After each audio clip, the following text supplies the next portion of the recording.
Aurten da zazpigarren baserritarren eune Idiazabalen ospatuko dana, eta aurten dauken berezitasun bada herriko baserritarren eguna eta Euskal Herriko gaztatxapelketa dana egun berdinean antolatzen diela. Ikusi genuen Idiazabalen bi ekintza antzeko egiten zirela hilabete berdinean eta banatuak onden bi asteko tarteakin, eta elkartzearen proposamena egin nion udaletxeari eta bueno, azkenean aurten elkarrekin egingo dugu, eta Artzai Gaztaren partez Euskal Herriko gazta txapelketa antolatuko da.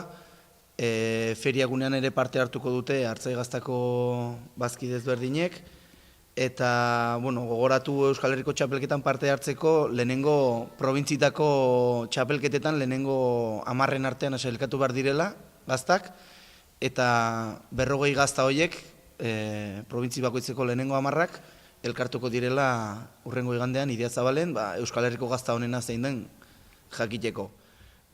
Honekin batera ere jendeak parte hartzeko aukera izango du, eta karpa batean dastaketa herrikoia egingo da ere, eta sari berezi bat emango zaio jendeak erabakitzen duen gaztari.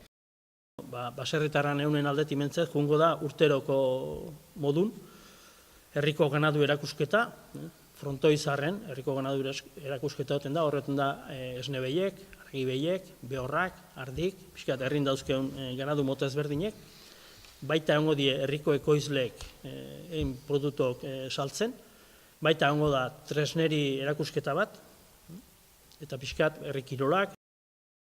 Baserritarrak eta ganaduzalek egiten duen lana, ikustet batetik kalidadezko produktu sortu, inguru hau zaindu, hemengo paisajea, hemengo bioaniztasune, urduan, nahi genduke pixka gizartei alda neurrin trasladatzea baserritarrak eta ganaduzalek egiten duen lana. Hemengo hau berde ez dago ebietiolako, hau dau aktibidade bat daulako, aktibidade hori nahi genduke ganaduzalek horti bizi izatea, hortako dau gizarteen parte hartzea behar luke, bertako produktu konsumitu ez, eta bertako lanak baloren jarri ez. Betiko kontua da, ez? Mundu guztia ez dugu esaten baloratzen ez denik gure lana, baizik eta uste dugula ez dela beharraina baloratzen, ez? Azkenean ez gara hartzen gure lanak ze ondorio dakartzan jendartera orokorrean. Eta horren arira da ere, asteazkeneko hitzaldian egingo duguna, ez da bakarrik ustiategi batek ekonomikoki ze datu dituen, baizik eta gero sozialki ze onurak dituen, ez? Mundu guztiarentzat. Azkenean kasu bat jartzen dugu beti mahai gainean, eta da zenbat jende etortzen da Euskal Herrira mendietan ibiltzera. Eta mendizalea gara, eta oso gustora ibiltzen gara, baina ganadurik gabe mendian ibiltzea asko zailago izango litzateke, ez? Eta zer ekartzen du mendian ibiltze horrek, azkenean gure landaetxetan, gure hoteletan, restauranteetan eta jendea etortzea. Eta azkenean badirudi bakarrik guretzat dela onura, baina gure aktibitate honek zer ekartzen dion sozialki jendarte guztiari.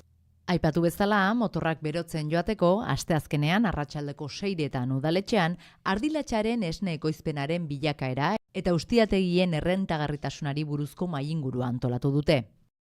Mahai-inguru horren helburua da, ardi sektoreen barrun, pixkat azaltzea, ardilatxak eukidon esne ekoizpenaren evoluzio azkenek urteetan, horren azalpena egingo diu konfelakek,